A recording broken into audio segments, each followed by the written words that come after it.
99 সুন্দর যুবতীকে একে একে উপস্থাপন করা হয় ড্রাগন রাজকুমারীর সামনে। এর মধ্যে থেকে যে নারীটিকে ড্রাগন রাজ্যের পছন্দ হবে সেই তাকে রানী করবে। ড্রাগন আর মানবের সাথে বিয়ে হলে মানব দেহে যে খরার উৎপত্তি হচ্ছিল সেটা স্বাভাবিক হয়ে যাবে। ড্রাগন রাজ্যের প্রধান রাজকুমারকে বলল, এর মধ্যে থেকে যে কোনো একজনকে পছন্দ করে তুমি তোমার জীবন সঙ্গী হিসাবে বেছে নাও। কিন্তু ড্রাগন রাজকুমার বলে, আমার কাউকে পছন্দ না। এই কথা শুনে ড্রাগনের প্রধান রেগে যায়। তিনি তাকে বলে, তুমি একটা বার তো এদেরকে দেখো, তুমি না দেখে কোনো সিদ্ধান্ত নিতে পারবে না। ড্রাগন রাজকুমারের মনে চলছিল অন্য কিছু। 10 বছর আগে ড্রাগন রাজকুমার পৃথিবীতে গিয়ে অসুস্থ হয়ে পড়ে, আর একটি মেয়ে কোনো স্বার্থ ছাড়াই তাকে সমুদ্রেতে নিয়ে ছেড়ে দেয়, আর সে প্রাণে বেঁচে যায়। এরই পর থেকে ড্রাগন রাজকুমার শুধু ওই মেয়েটির সন্ধান করে আর তার খোঁজ করে এবং তার অপেক্ষাও করে। কিন্তু প্রধানের কাছে এই আবেগের কোনো মূল্য নেই। এরপর যখনই ড্রাগন রাজকুমার নারীদের দিকে তাকায়, সে দেখতে পায় তার সেই চেনা মুখ, যাকে সে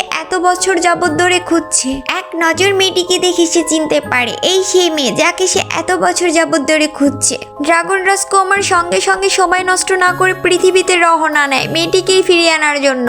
অন্যদিকে মেয়েটির বাবা তার সৎমায়ের কথা শুনে মেয়েটির উপর জোর জবরদস্তি একজনের সাথে বিয়ে ঠিক করে। মেয়েটি রাজি না থাকার সত্ত্বেও মেয়েটিকে সবাই মিলে জোর করে বিয়ে করিয়ে দেয়। এরপর লোকটি যখনই মেয়েটির শরীর উপভোগ করার জন্য কাছে এগিয়ে আসে, ঠিক তখনই ড্রাগন রাজকুমারের উপস্থিতি হয়।